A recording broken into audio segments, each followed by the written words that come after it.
मेरे प्रियो, एक बार फिर हम अपने खुदा का धन्यवाद देंगे कि खुदा ने एक और मुबारक शाम दे दी कि हम उसके निकट यहाँ आए और उनसे कुछ अद्भुत से अद्भुत बातों को सीखने पाएंगे। हाँ मेरे प्रियो, क्योंकि हम इस योग्य नहीं हैं कि हम उसके निकट आएँ, परंतु एक खुदा का फजल है जो हमें बार बार कहता है कि बने रहने में ही भलाई हमें। क्योंकि मेरे प्रियो, हम वो डालियाँ हैं जो खुदा की सच्ची दाखलता से जुड़े रहते हैं, और जब तक हम जो डालियाँ हैं यदि उससे जुड़े ना रहे तो हम फल ना ला पाएंगे। और खुदा उनके वचन ये भी कहता है कि मेरे पिता की महिमा इस बात से होती है कि तुम फल लाओ। आमीन। तो आइए हम प्रभु की महिमा और स्तुति में चलेंगे पहले प्रार्थना के जरिए, उसके बाद हम गीत में जाएंगे और उसके बाद हम प्रभु के वचन के मिलेंगे। तो हम प्रार्थना करेंगे। मेरा निवेदन है आप सब अपनी आंखों को बंद करें और हम दुआ में जाएंगे। जीवन के पानी हमारे महान जीवित अनुग्रहकारी खुदा यीशु मसीह, बड़े धन्यवादित हैं प्यार प्रभु एक बार फिर से आज के इस दिन और सुंदर समय के लिए खुदा कि प्यार प्रभु आपने एक बार फिर हमें यह मौका दिया कि हम आपके इस पवित्र वचन में बैठने पाएँ। हम तो इस योग्य नहीं है खुदा कि हम इन बातों को सुने समझें, परंतु खुदावन ये आपकी दया है जो हम कदमों पर बनी रहती है प्यार प्रभु, क्योंकि हम हर बार गिरते हैं, कई गुना बार गिरते हैं खुदा। कई बार खुदावन हमारी आंखें प्यार प्रभु, हमारा शरीर प्यार प्रभु, जो प्यार प्रभु जिसमें ये पाप बना रहता है खुदा, प्यार प्रभु जो हमें बार बार खुदावन आपसे दूर करता है खुदा। आपसे दुआ करते हैं खुदावन कि प्यार प्रभु आप हमें अपनी सामर्थ अपनी आत्मा से भरे खुदा, कि हमारे हर एक निकम्मे काम जो खुदावन हमारे जीवन में है प्यार प्रभु, खुदावन वो भी प्यार प्रभु दूर होने पाए।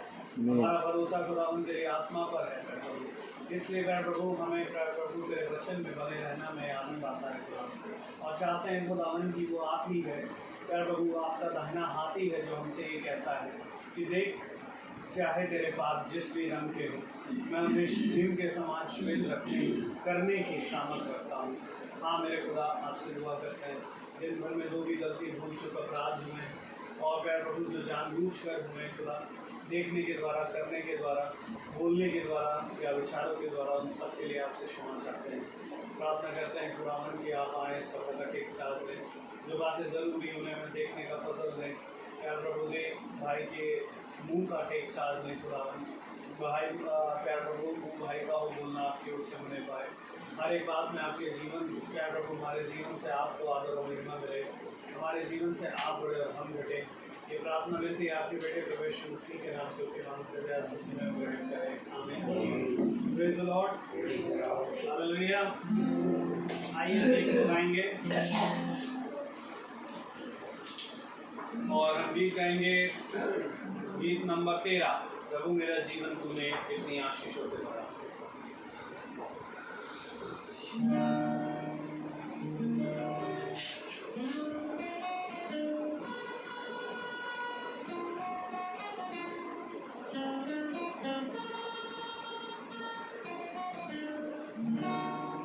प्रभु मेरा जीवन तूने कितनी आशीषों से भरा, इसलिए मैं कहता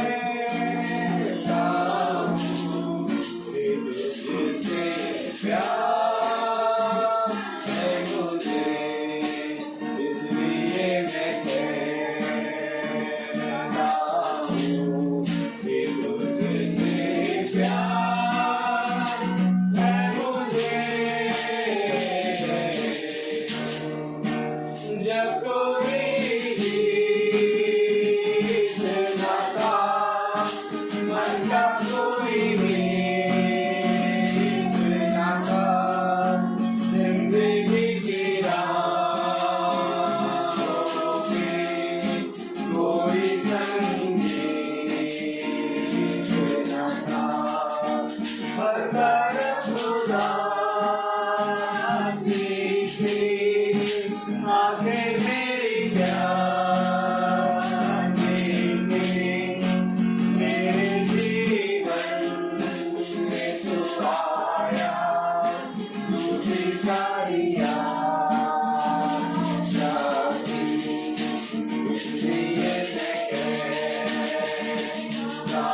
क्रूस तले तेरा प्यार मुझको मिले, मात्र तू ही दाता है इस आकाश तले। तेरी करुणा के विषय में, तेरी सलवारी के विषय में सबको बताने में, अब से मेरा जीवन चले, इसलिए मैं कहता हूँ कि तुझसे प्यार है मुझे।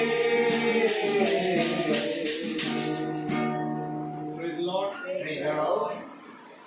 प्रभु का नाम मुबारक है कि प्रभु ने एक बार फिर हमें यहाँ खड़ा किया और हमारा जीवन खुदावंत ने बदल दिया, और आज भी खुदावंत हमें प्रतिदिन बदल रहे हैं। अब ये जानते हैं, जैसे पौलुस कहता है कि ये नहीं कि मैं सिद्ध हो चुका हूँ, ये नहीं कि मैं कुछ पा चुका हूँ, परंतु हाँ, मैं निरंतर दौड़े चला जाता हूँ ताकि मैं उस मुकुट को प्राप्त करूँ जो कभी मुरझाने का नहीं। ज़रूरी ये है मेरे प्रियो कि हम भी प्रतिदिन दौड़े, क्योंकि हम ये जानते हैं मेरे प्रियो कि जब भी हम खुदा से दूर होते हैं या जब इस संसार में जाते हैं तो हम अशुद्ध हो जाते हैं, परंतु खुदावन का ये कलाम ही है जो हमें शुद्ध करता है। तो आइए हम शुद्ध होने की ओर चलें और प्रभु से प्रार्थना करें कि वो आए और प्रभु हमें अद्भुत से अद्भुत बातों को समझाएं जहाँ हमारी सोच और समझ ना लगे, और हम वैसा ही सुने जैसा वो चाहते हैं, और विश्वास करते हैं प्रभु यहाँ है। हमें तो आइए हम वचन की ओर चलेंगे, और मेरा आपसे निवेदन है कि आप अपने स्थान पर खड़े हो जाएं प्रभु के वचन को इज्जत देने के लिए, और हम निकालेंगे पहला कुरिन्थियों और उसका 6वां अध्याय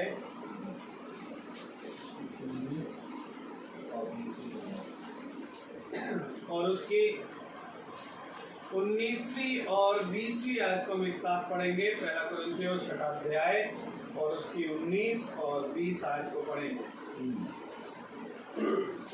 क्या तुम नहीं जानते कि तुम्हारी देह पवित्र आत्मा का मंदिर है जो तुम में बसा हुआ है, और तुम्हें खुदा की ओर से मिला है, और तुम अपने नहीं हो क्योंकि दाम देकर मोल लिए गए हो। इसलिए अपनी देह के द्वारा खुदा की महिमा करो। आमीन।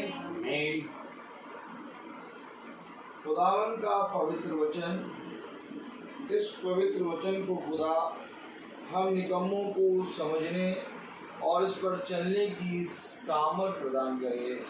आमीन। हम सब अपने स्थानों पर बैठ जाएं।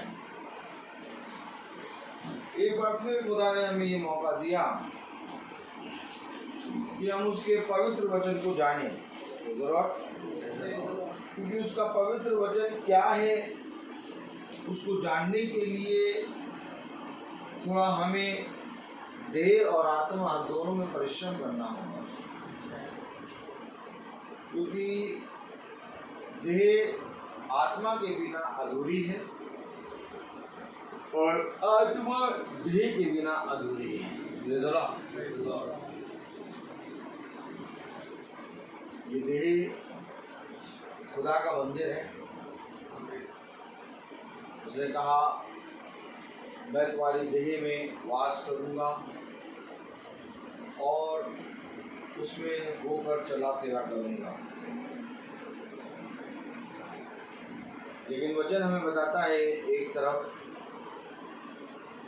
कि देह आत्मा के विरोध में और आत्मा देह के विरोध में बातें करती है।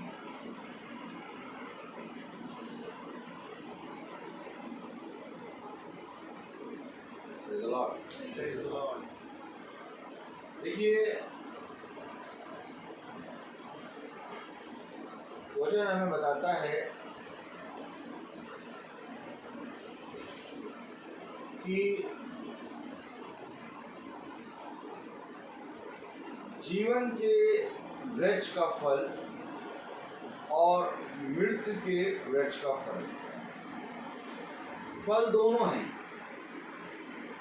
लेकिन एक में जीवन है और एक में मृत्यु है। इसी तरीके से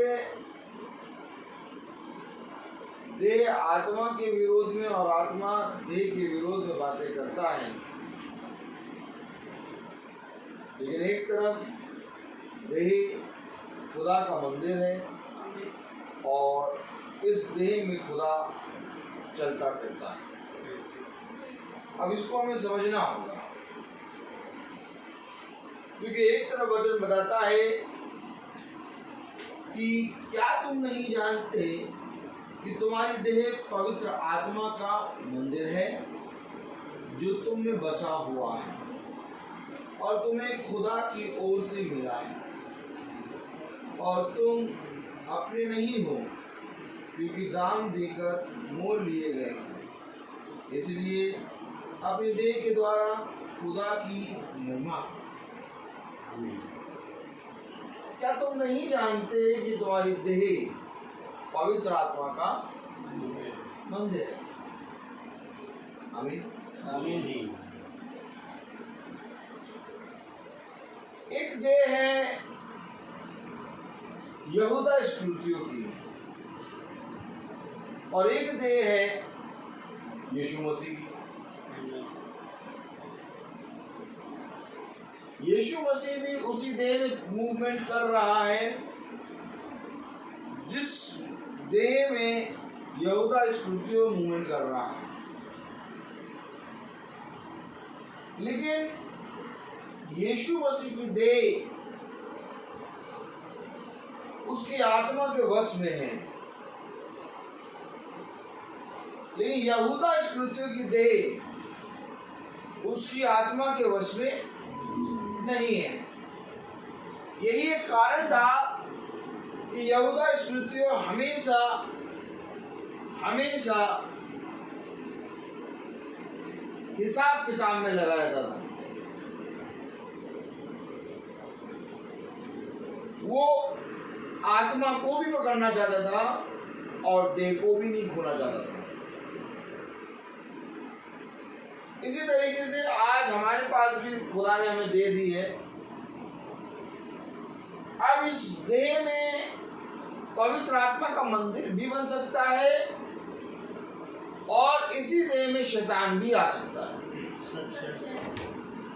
अब ये आपके ऊपर है कि आप अपनी देह को किस तरह से रखते हैं। मैंने तुम्हारी देह को इसलिए नहीं दिया कि तुम अपनी देह को डाकुओं की खो बना दो, बल्कि मैंने तुम्हारी देह को इसलिए दिया कि ये देह पवित्र आत्मा का मंदिर बन जाए। उसने किसके विषय में कहा कि तुमने मेरे मंदिर को डाकुओं की खो बना दिया। क्या कह रहा है खुदा का वचन? तुमने मेरे मंदिर को डाकुओं की आइए और आइए तुमने मेरे मंदिर को डाकुओं की खो बना दिया। ये देह खुदा का मंदिर है। अब अगर इस देह में हम संसार की चीजों में लगे रहेंगे तो यही देह डाकुओं की खो बन जाएगी, और अगर इसी देह में रह के हम संसार और उसकी चीजों से दूर होके खुदा के वचन के अनुसार चलेंगे तो यही देह पवित्र आत्मा का मंदिर बनेगा। क्योंकि खुदा ने कहा संसार और संसार की चीजें नष्ट हो जाएंगी, परंतु जो मेरे वचन में बना रहेगा वो सर्वदा जीवित रहेगा। आमीन। क्या तुम नहीं जानते, बोले क्या तुम नहीं जानते कि क्या तुम नहीं जानते कि तुम्हारी देह पवित्र आत्मा का मंदिर है? बोले क्या तुम नहीं जानते कि तुम्हारी देह पवित्र आत्मा का मंदिर है? अब समझिए थोड़ा, हम खुदा से बात कर रहे हैं और बात करते हुए खुदा ने कहा क्या तुम्हें नहीं मालूम कि तुम्हारी देह पवित्र आत्मा का मंदिर है?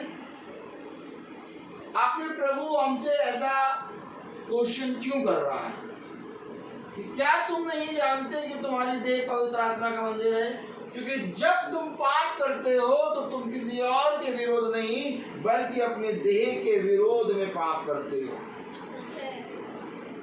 इससे पहले कि तुम पाप करो तुम ये देख लो कि जिस कार्य को तुम कर रहे हो उस कार्य को करने में तुम्हारी ही देह का नुकसान है।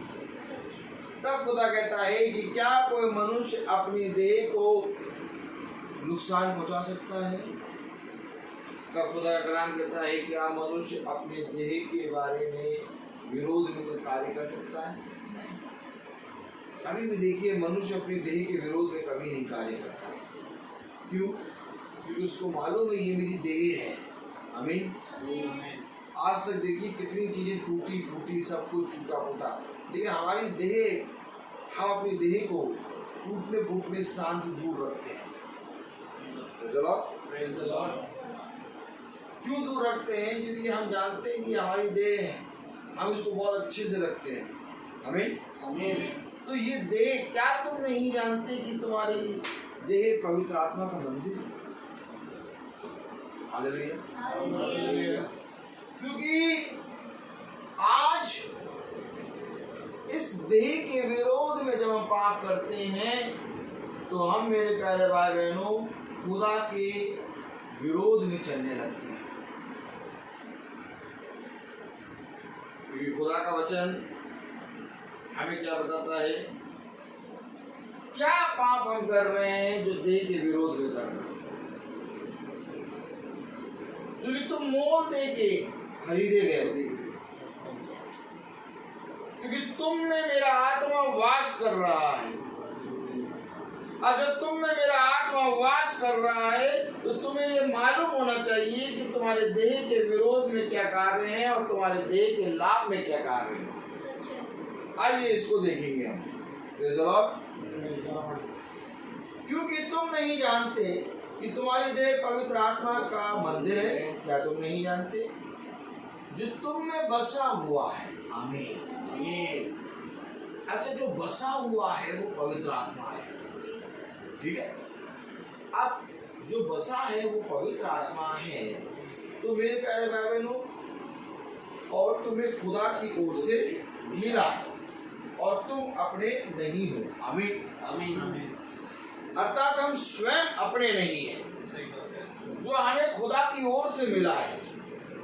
क्या तुम नहीं जानते कि तुम पवित्र आत्मा का मंदिर हो जो तुम्हें खुदा की ओर से मिला है? अब ये देखना है कि किसको मिला, किसको नहीं मिला। अगर मिला है तो हम पवित्र आत्मा का, हमारी देह पवित्र आत्मा का मंदिर है, और अगर पवित्र आत्मा में नहीं मिला तो हम, मेरे प्यारे भाई बहनों, पवित्र आत्मा का मंदिर नहीं है। हमारी देह डाकुओं की खो है। अब इसको देखना है कि हमारी देह डाकुओं की खो है या हमारी देह पवित्र आत्मा का मंदिर है। आइए देखें, क्योंकि यही जानना अंधकार और ज्योति को जानना है। पहला कुरिन्थियों उसका 6वां अध्याय और उसकी 9वीं आयत पढ़ें।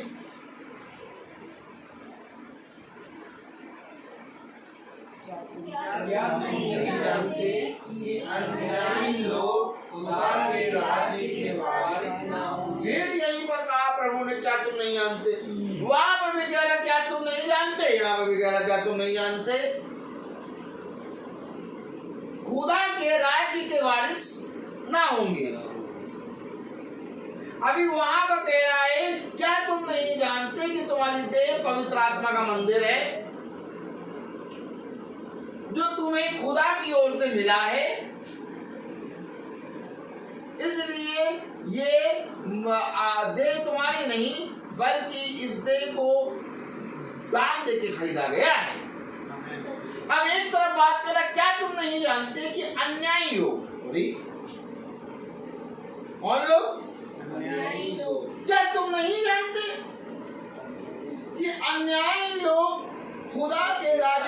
बचना होंगे।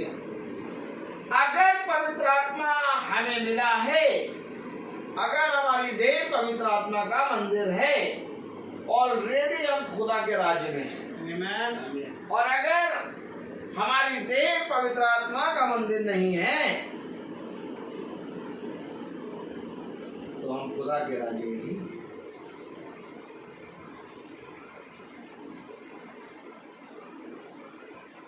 एक बात समझ लीजिए, इससे पहले कि डाकू खुदा के साथ खुदा के राज्य में जाए, वो उसी देह में पवित्र हो। Amen. कोई भी मनुष्य देह में पवित्र हुए बिना स्वर्ग राज्य नहीं है। ये सबसे बड़ी बात है, सबसे बड़ी बात।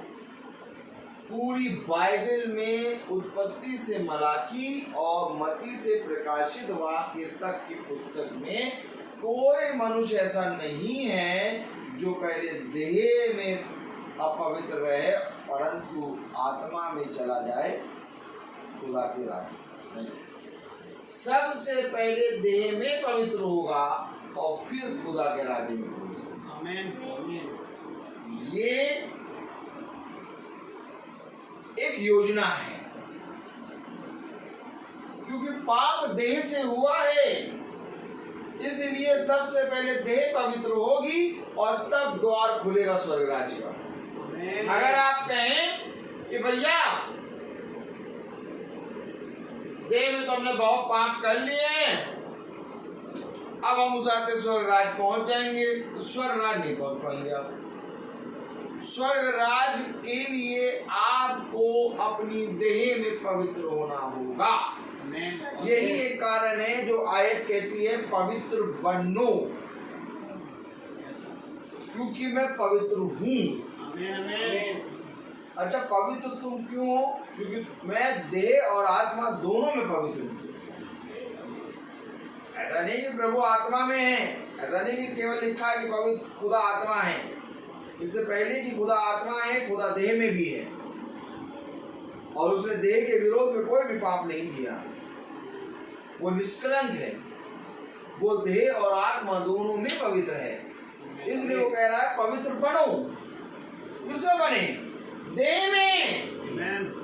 अब कोई देह में पवित्र बनने की सोच रहा है, क्या तुम नहीं जानते कि तुम्हारी देह पवित्र आत्मा का मंदिर है, जो तुम्हें खुदा की ओर से मिला है? फिर कह रहा, क्या तुम नहीं जानते कि अन्यायी लोग जो देह में पवित्र नहीं हुए, जो देह में कभी भी पवित्र आत्मा को अपने अंदर नहीं आने दिया, जो देह में हमेशा खुदा के विरोध चले, खुदा के राज्य के बारे में क्या करने आए यहाँ पर? आप क्या करने आए? यहाँ पर क्या करने आए? आप यहाँ पर आप क्या करने आए हैं?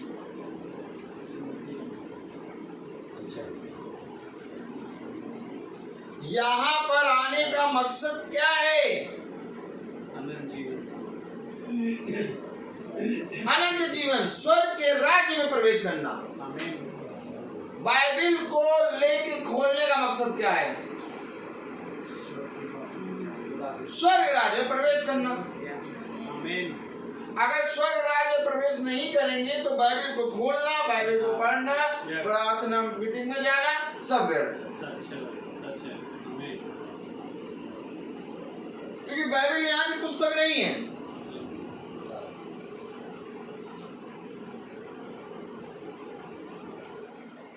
बाइबल में नहीं लिखा कि मैं तुम जाते हैं गाड़ी घोड़ा और असरफियां दूंगा। बाइबल में लिखा है कि मैं तुम्हें असरफियां दूंगा और गाड़ी घोड़ा दूंगा और संसार का सारा वैभव दूंगा, लेकिन बाइबल में लिखा है ये शैतान का है। सच है. Amen. ये शैतान का है।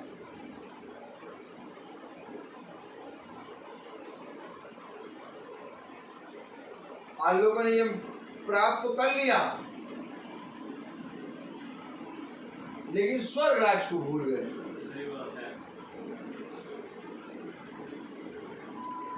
अब कह रहा है क्या तुम नहीं जानते कि अन्यायी लोग स्वर्ग राज्य के वारिस नहीं होंगे।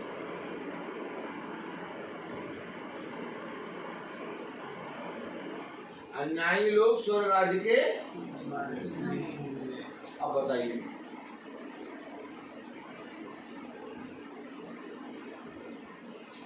और ये अन्यायी लोग हैं कौन? पढ़े। क्या तुम नहीं जानते कि अन्यायी लोग खुदा के राज्य के वारिस ना होंगे। धोखा ना खाओ, ना वेश्यागामी, ना मूर्ति पूजक, ना परस्त्रीगामी, ना लुच्चे, ना पुरुषगामी, ना चोर, ना लोभी, ना पियक्कर, ना गाली देने वाले, ना अनदेख करने वाले खुदा के राज्य के वारिस। अरे अरे आमीन। ये क्या लिखा है? एक तरफ लिखा है कि तुम पवित्र आत्मा का मंदिर हो जो खुदा की ओर से तुम्हें मिला है। अब अगर पवित्र आत्मा मिल गया, पवित्र आत्मा मंदिर है, तो ऑलरेडी स्वर्ग राज्य में है। एक तरफ लिखा है धोखा ना खाना। क्या तुम नहीं जानते कि अन्यायी लोग स्वर्ग राज्य के वारिस नहीं होंगे? तो अगर हमारे देह से ये सारे काम हो रहे हैं तो हम अन्यायी हैं। अन्यायी है कौन? और कौन है जो खुदा का मंदिर है? ये बात तुम्हें मरने के बाद नहीं पता चलेगी। ये बात तुम्हें जीविते खुदा के द्वारा आज पता चल रही है। आमीन। आमीन।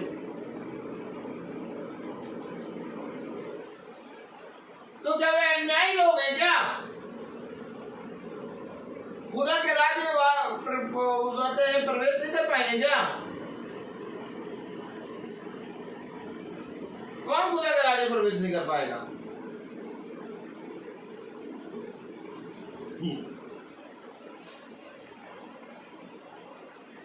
कौन कौन खुदा के राज्य में प्रवेश नहीं कर पाएगा? अन्यायी लोग। और ये अन्यायी लोगों में क्या है? धोखा ना खाओ, ना वेश्यागामी, ना मूर्ति पूजक, ना परस्त्रीगामी, ना लुच्चे, ना पुरुषगामी, ना चोर, ना लोभी, ना पियक्कर, ना गाली देने वाले, ना अनदेख करने वाले खुदा के राज्य के वारिस होंगे। इसमें लिखा पियक्कर, इसमें लिखा गाली देने वाले। भैया हमारे खुदा ने तो दाखरस बनाई, इसीलिए हम दाखरस पीते, लेकिन लिखा पियक्कर स्वर्ग राज्य के वारिस नहीं होंगे।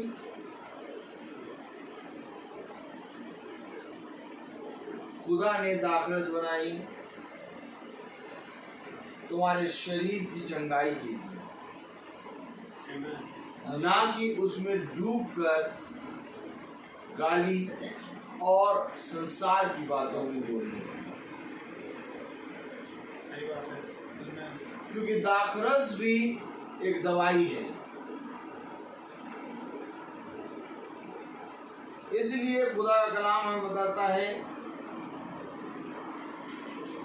कि देखो, धोखा ना खाना।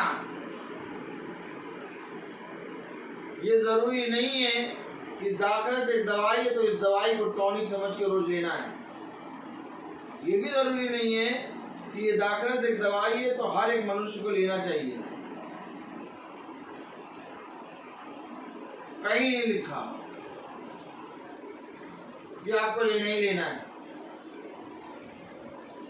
जवाब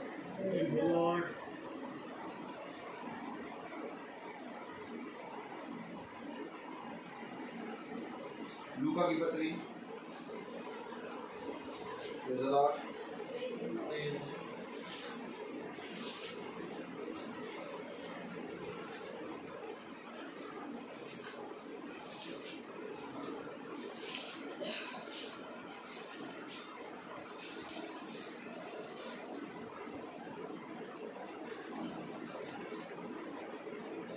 पंद्रहवीं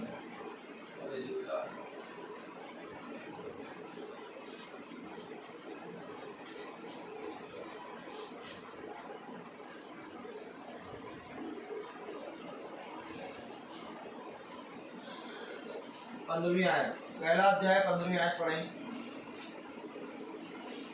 पहला अध्याय 15वीं आयत, लूका पहला अध्याय और उसकी 15वीं आयत पढ़ें। क्योंकि वह प्रभु के समान महान होगा और दाखरस और मदिरा कभी न पिएगा और अपनी माता के गर्भ ही से पवित्र आत्मा से परिपूर्ण हो जाएगा। आमीन। दाखरस और मदिरा कभी नहीं पिएगा। पिएरा पिएरा पिएरा पिएरा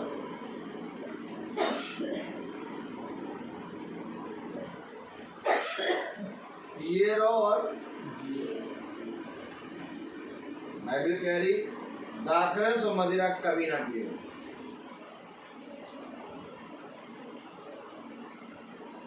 देखो, अगर इसको पढ़ते हैं तो इसके समान काम करें,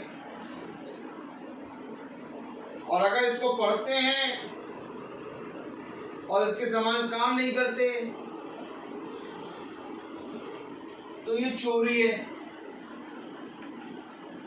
जो अभी आपने पढ़ा, अन्यायी लोग खुदा के वचन को पढ़कर उसके अनुसार ना चलना भी चोरी है। सारे पाप आ जाते हैं।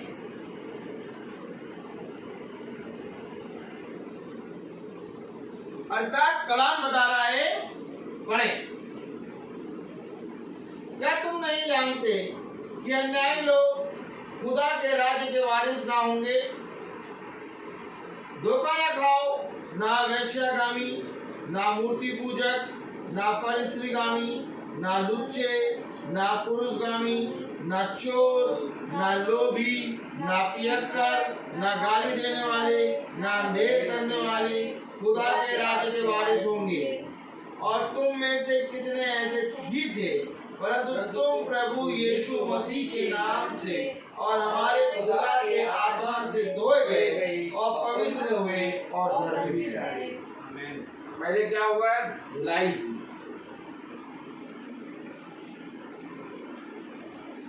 इससे धुलाई प्रभु के लहू से, क्योंकि उसके लहू हमारे सारे पापों को साफ करते हैं। जब बच्चा पैदा होता है तो उसको धोया जाता है, साफ करा जाता है। Yes no? ठीक इसी तरीके से जब क्या लिखा है वचन देखिए पढ़े, और तुम में से कितने ऐसे ही थे, परंतु तुम प्रभु यीशु मसीह के नाम से और हमारे खुदा के आत्मा से धोए गए। अरे,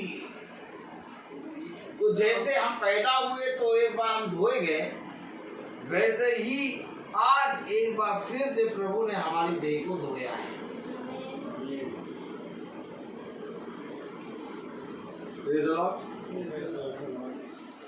आज एक बार फिर प्रभु ने हमें धोया है, और इस धुलाई के बाद हम प्रभु के आत्मा के मंदिर बन जाते हैं। आप समझ में आ रहा है? खुदा कह रहा है शरीर आत्मा के विरोध में और आत्मा शरीर के विरोध में। क्यों बोलता है? क्योंकि अन्यायी हैं हम, हमारे अंदर ये सारे कार्य हैं, लेकिन खुदा का आत्मा हमें धोता है, हमें साफ करता है, और फिर धो के साफ करके उसमें वास करता है। किसी के घर था, एक समय जंगल था, कुछ लोग आए, काटाई चटाई करी, कुछ लोग आए, नींव डाली, कुछ लोग आए, ईंटें बना के घर बना दिया, फिर पेंट करने वाले आए, फिनिशिंग देने वाले आए, सब सफाई वफाई करके फिर आपको ये मकान दिखाया गया, आप यहाँ ठीक है उसको वास करेंगे। इसी तरीके से हमारा शरीर कांटे वाले वृक्षों से पूरी जंगल से घिरा हुआ, हमें और खुदा, आपने सुना है जब खुदा में आपके ऊपर आत्मा सामर्थ्य उतरा तो खुदा जंगल गया है। ये जंगल क्या है? हम आप। खुदा कहाँ गया? जंगल गया। क्यों जंगल में? मंगल करने। जंगल में मंगल। जंगल में क्यों गया? क्योंकि हम जंगली, हम सब जंगली, जंगल में कटाई छटाई कर रहा है, और जब कटाई छटाई करा तो जंगल का राजा आ गया। एकदम सही तस्वीर आ रही है। जंगल का राजा क्यों आया बताइए? जंगल का राजा इसलिए आया, कटाई चढ़ाई हो रही थी। वहां पर खुदा क्या करने लगा मालूम?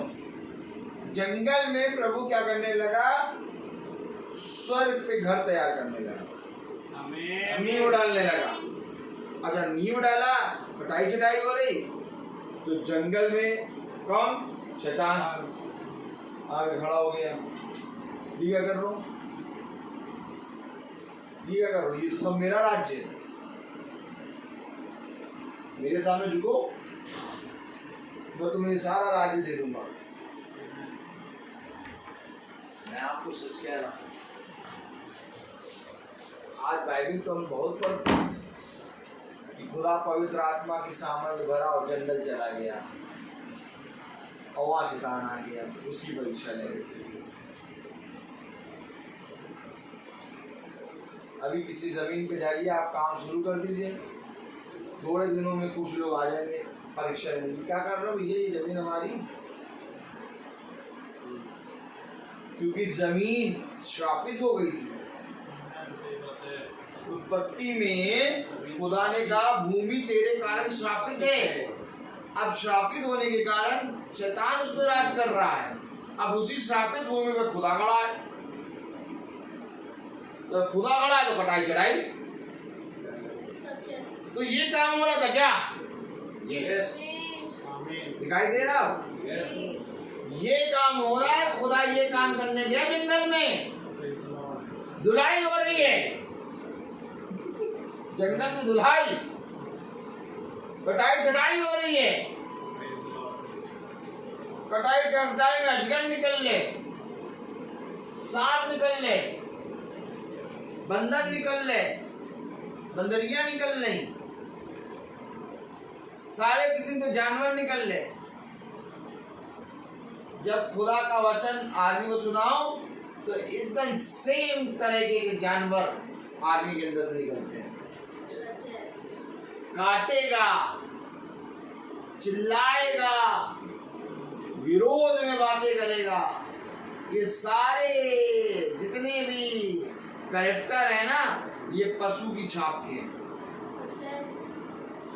क्योंकि सारे पशु आदमी के अंदर घुसे हैं। सारे पशु आदमी के अंदर कैसे? जो काटता भी है, षड्यंत्र भी रचता है? और विष, सांप के, वचन कहता सांप के, जहरीले सांप के फन से भी तेज तेरी जीव है। ये सारी कैरेक्टर इंसान के अंदर है। अब प्रभु आएगा तो एक एक पशु को मारना शुरू करेगा, जब मारेगा तो वो अपने स्वभाव में चिल्लाएगा। अब देखिए, मुर्गी को जब काटा जाता है, मुर्गा तो खाया हो, तो मुर्गा जब कटता है तो मुर्गा अपने कैरेक्टर में चिल्लाता रहता है। बकरे को काटो तो बकरा अपनी कैरेक्टर में काट छिपटता हो करता है। इसी तरीके से जिस जानवर को आप मारेंगे वो अपने कैरेक्टर में छिटपटाएगा। आप सांप को मारेंगे तो सांप अपने कैरेक्टर में छिटपटाएगा। तो इसी रीति से खुदा का कलाम कहता है ये अवश्य है कि मैं आऊंगा और तुम्हारे बीच में आके कटाई छटाई करूंगा। आमीन। अब जब कटाई छटाई होगी तो क्या होगा? Praise the Lord. अब कटाई छटाई होगी तो क्या होगा? दर्द, चिल्लम चिल्ली, आई मैया, अरे दैया रे दैया, तोड़ दिया काट दिया। डॉक्टर नहीं सुनता, चाहे जितना मरीज चिल्लाए। मरीज चिल्ला रहा है, नहीं नहीं नहीं नहीं छोड़ दो, मरीज उतना ही टांग को हम मरोड़े दे रहा, सेट कर रहा है। तो इसी तरीके से प्रभु भी हमको सेट करता है। अरे दैया रे, अरे बेटा चिल्ला लो, अन्यायी लोग नहीं जा पाएंगे, तुम चले जाओ स्वर्ग राज्य में। इसलिए तुम्हारी देह को पवित्र आत्मा का मंदिर बनाने के लिए तुम्हारी देह को सेट कर रहा है। Amen, amen, amen। और सेट होने में आदमी भाग जाता है। सही बात है। ये छोड़ो, बहुत दर्द हो रहा है, नहीं करेंगे इलाज, रहने दो रोग को अंदर, ठीक है ऐसे ठीक है, बढ़िया घूम रहा। वही रोग धीरे धीरे धीरे धीरे धीरे धीरे मृत्यु का कारण बनता है। सच है। आज समझ लो, क्योंकि वचन हमें बताता है अन्यायी लोग स्वर्ग के राज्य के वारिस नहीं। पढ़े Praise the Lord। और 11वें, और तुम में से कितने ऐसे ही थे, परंतु तुम प्रभु यीशु मसीह के नाम से और हमारे खुदा की आत्मा से धोए गए और पवित्र हुए और धर्मी ठहरे। सब वस्तुएं मेरे लिए उचित तो हैं, परंतु सब वस्तुएं लाभ की नहीं।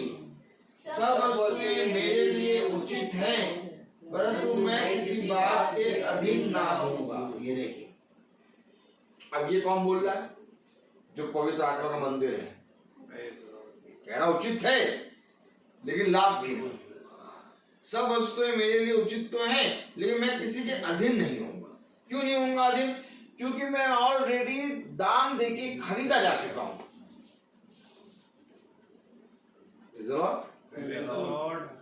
मजदूर से आप सुबह से लेके शाम के 5 बजे तक जितना काम करा ले करता रहेगा। सही बात है। जहां घड़ी में 5 बजा तुरंत साहब हम चले, साहब दिहाड़ी दो हम चले। अब भला चाहे 5 से 6 बजे के बीच में तुमको और देंगे, कहेगा नहीं अब नहीं रुकेंगे, घर बहुत दूर है, हम जा रहे हैं, चले हम।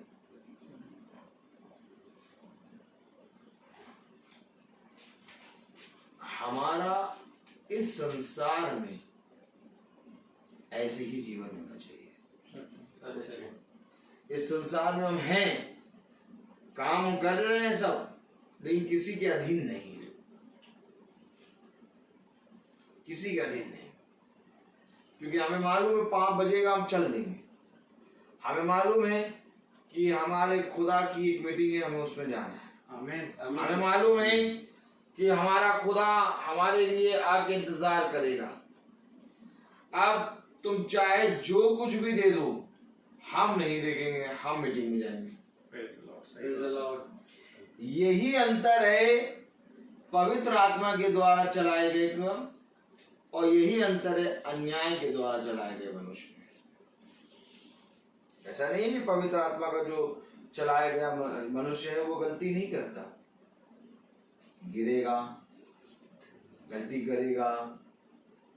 मजदूर दिन भर में सुबह से 5 बजे तक बहुत सी गलतियां करता है, लेकिन अपने ठहराए हुए समय पे एकदम करेक्ट खड़ा हो जाता है।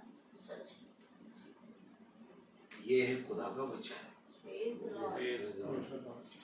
जब काम कर रहा होगा ना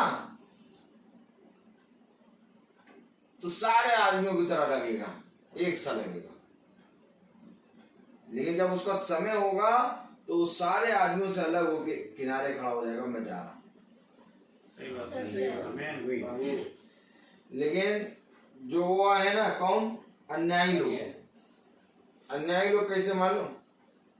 कैसे बताइए? अब 5 बजे तक का काम होता करा, अब अन्यायी लोगों के लिए 5 बजे के बाद कहा 6 बजे तक कर लो, 100 रुपये दे देंगे। बड़ा 100 रुपये, अच्छा ठीक है कल 8 बजे तक कर लो, 300 रुपये आगे दे देंगे, जितने घंटे करो उतने घंटे। अरे ठीक है, कर। अन्यायी लोग, उनका कोई ठिकाना नहीं, वो अधीन है, वो बिके हुए हैं, वो अधीन नहीं है, वो अधीन नहीं। वो कह रहे हैं मुझे घर जाना है। आप कभी भी मजदूर से बात करिए, आप उसको डबल दिहाड़ी दीजिए। 5 बजे के बाद कहिए मैं आपको डबल दिहाड़ी दूंगा, कहेगा नहीं साहब मुझे बहुत दूर जाना है, मैं ये लेके जाऊंगा तब मेरे घर में चूल्हा बन जलेगा, मेरे घर में तब बच्चे खाएंगे, मुझे जाना है। एक मजदूर जिसके पास पैसे की कमी है, एक मजदूर जिसकी दिहाड़ी केवल 500 1000 रुपए 500 रुपए है समझो, लेकिन वो उसको भी आप डबल दिहाड़ी देंगे, वो मजदूर कभी नहीं माने। खुदा ने कहा तुमको मैंने इस पृथ्वी पर इसीलिए रखा है कि तुम यहाँ पर दाम देके खरीदे गए हो। आमीन। तुम्हारा घर यहाँ नहीं, तुम्हारा घर स्वर्ग में है। एक समय आएगा फिर तुमको लोग जितनी भी दिहाड़ी देंगे, तुम जाना नहीं, तुम मेरे पीछे हो लेना। आमीन। अब ये काम किसके अंदर है बताइए? किसी के अंदर है? नहीं। सब जने किसके पीछे? कोई मूर्ति पूजक, कोई वेश्यागामी, कोई पीने के चक्कर में।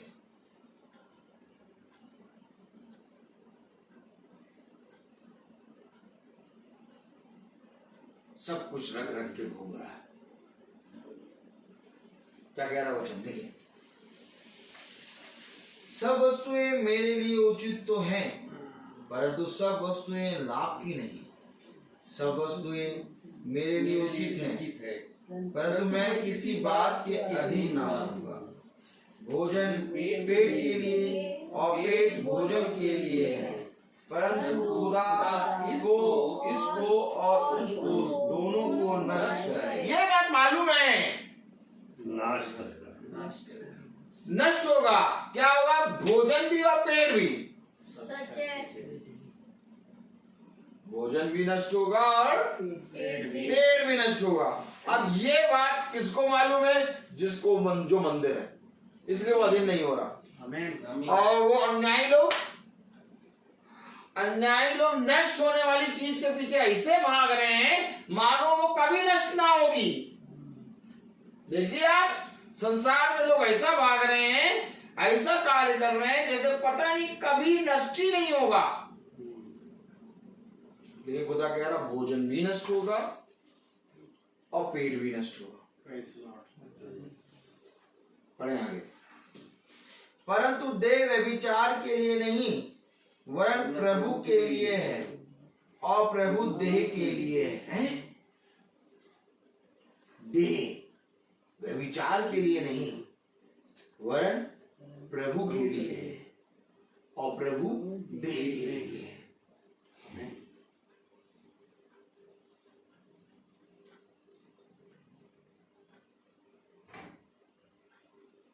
ये देह जो है ये व्यभिचार के लिए नहीं है, प्रभु के लिए, और प्रभु देह के लिए।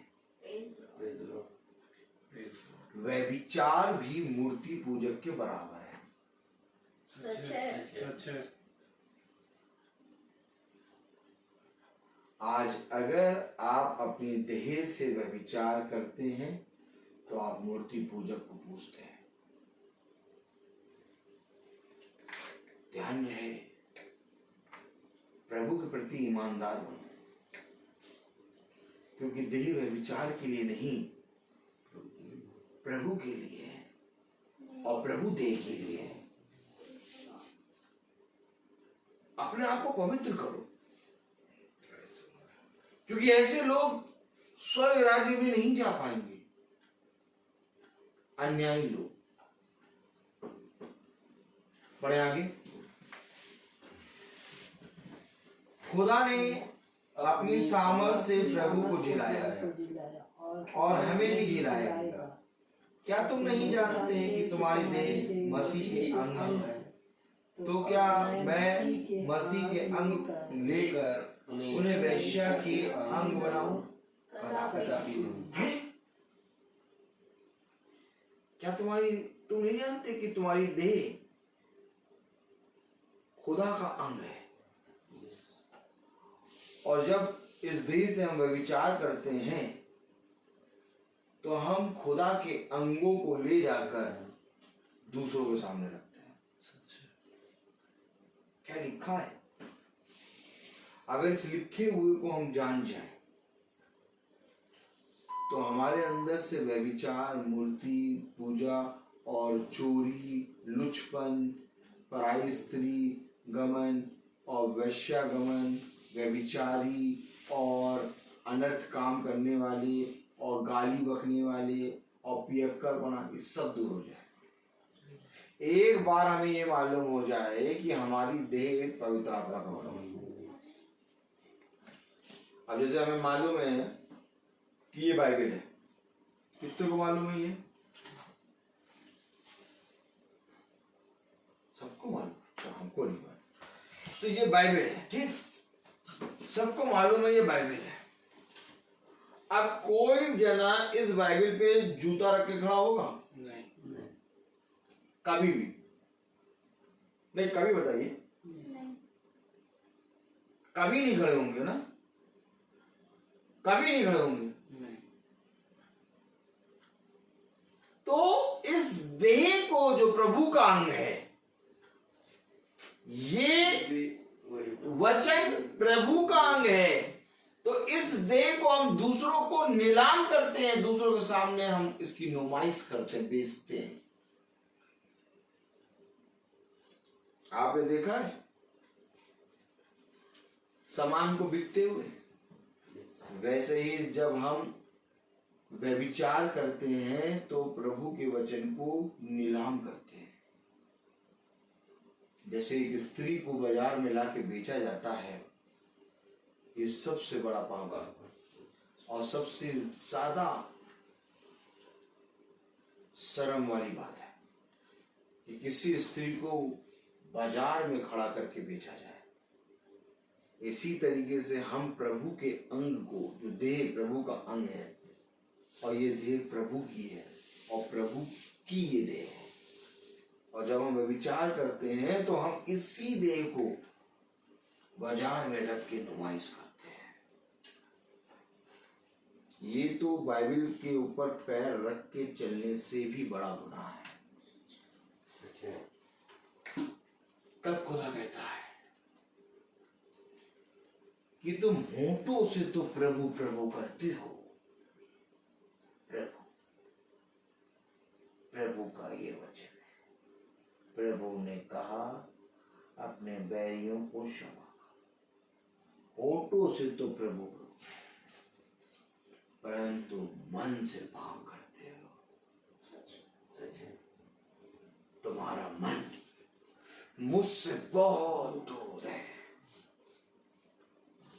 क्या कह रहा? क्या तुम नहीं जानते कि तुम्हारी देह मसीह के अंग है? तो क्या मैं मसीह के अंग लेकर उन्हें वेश्या के अंग बनाऊं? कदापि नहीं। क्या तुम नहीं जानते कि जो कोई वेश्या से संगति करता है वह उसके साथ एक तन हो जाता है, क्योंकि लिखा है वह दोनों एक तन होंगे।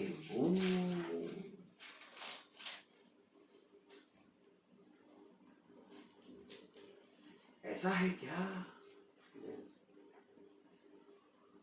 जब हम किसी से व्यभिचार करते हैं तो हम उसके साथ एक तन हो जाते हैं, और लिखा है कि वे दोनों एक तन होंगे।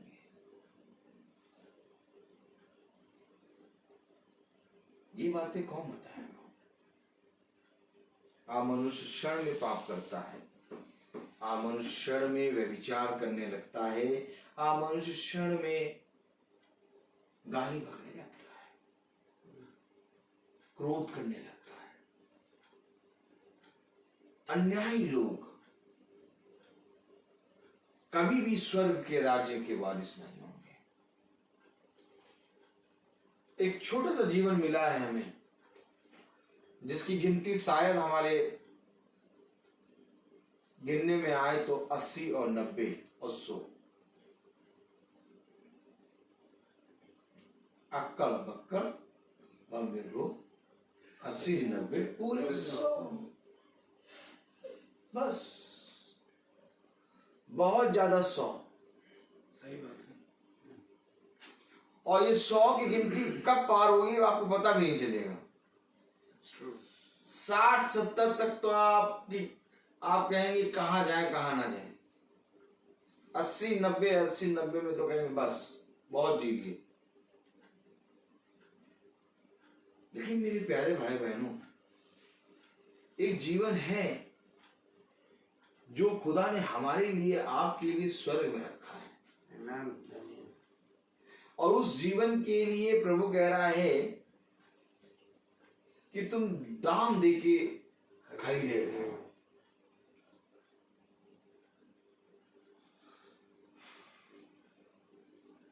कब आखिर हम प्रभु के वचन में इस रीति से चलेंगे? हम अपनी देह को पवित्र नहीं करेंगे तब तक हम पाप में पड़े रहेंगे। देह को पवित्र करो, प्रभु की आत्मा में बढ़ो। देखो, पवित्र आत्मा तुम्हें धोएगा और धो के तुम्हारे सारे पापों को शुद्ध करेगा, और एक दिन तुम्हारे अंदर वास करेगा। और जो आत्मा तुम्हारे अंदर वास करेगा वो प्रभु की ओर से होगा। Praise the Lord, the Lord. तब तुम प्रभु के मंदिर बन जाओगे। यही कारण था कि प्रभु का आत्मा सदा खुदावंद यीशु मसीह पे मंडराता था, क्योंकि देह तो वो भी थी लेकिन वो पवित्र था। और आज हमारी भी देह है, लेकिन हमारी देह को व्यभिचार का पाप लग गया है, और इस व्यभिचार के पाप को धोने के लिए उसने अपनी देह को दिया। अर्थात जो धुलाई हो रही है वो प्रभु की देह से हो रही है, अर्थात प्रभु के लहू से। क्योंकि कोई और चीज नहीं थी जो हमारे पापों को क्षमा करती, जो हमारे पापों को साफ करती। हीन के समान हुए। हमारी और उसकी देह में अंतर ये था कि हम व्यभिचार से हुए और वो बिना व्यभिचार के था। अर्थात वो दूसरा आदम है। इसलिए ये बहुत जरूरी है मेरे प्यारे भाई बहनों कि आज इस व्यभिचार के पाप को और आज इस देह के पाप को हमारे जीवन से खुदा दूर करे। कलाम क्या कहना है? क्या तुम नहीं जानते कि जो कोई वेश्या से संगति करता है वह उसके साथ एक तन हो जाता है, क्योंकि लिखा है वे दोनों एक तन होंगे। और जो प्रभु की संगति में रहता है वह उसके साथ एक आत्मा हो जाता है। आप देखिए, आप बताइए, जो प्रभु से संगति में रहता है वो उसके साथ एक आत्मा हो जाता है, और जो वेश्या के साथ संगति करता है वो उसके साथ एक आत्मा हो जाता है। जो मूर्ति पूजक करता है वो उसके साथ एक संगति हो जाता है, और जो खुदा के साथ संगति करता है वो खुदा की आत्मा में संगति हो जाता है। आमीन।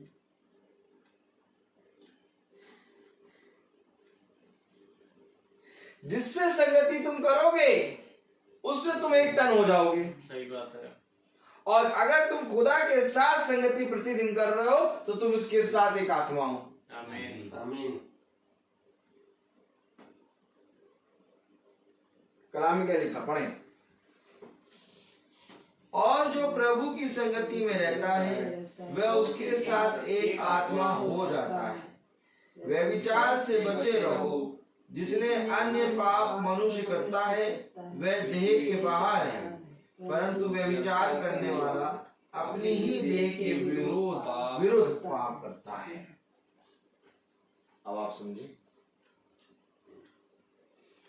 व्यभिचार करने वाला अपनी ही देह के विरोध में पाप करता है।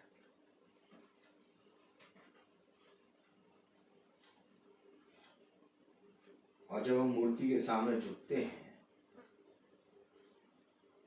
तो मूर्ति के अंदर एक बैठा रहता है।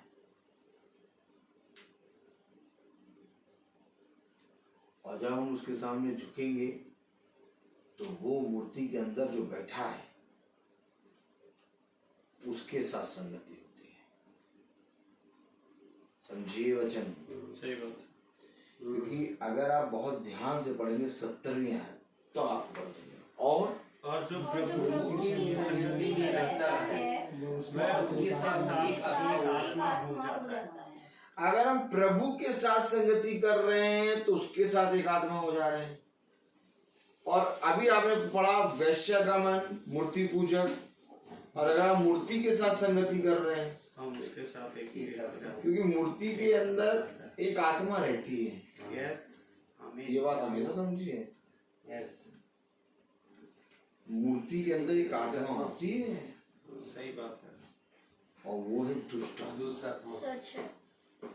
हमेशा याद रखिए, मूर्ति के अंदर आऊं चाऊं, क्या पका के खाऊं, यह आत्मा। बहुत ध्यान से देखिए, जब व्यभिचार होता है तो बहुत सुंदर साफ सुथरा पहन के तैयार होके आदमी सज सवर के जाता है। और मूर्ति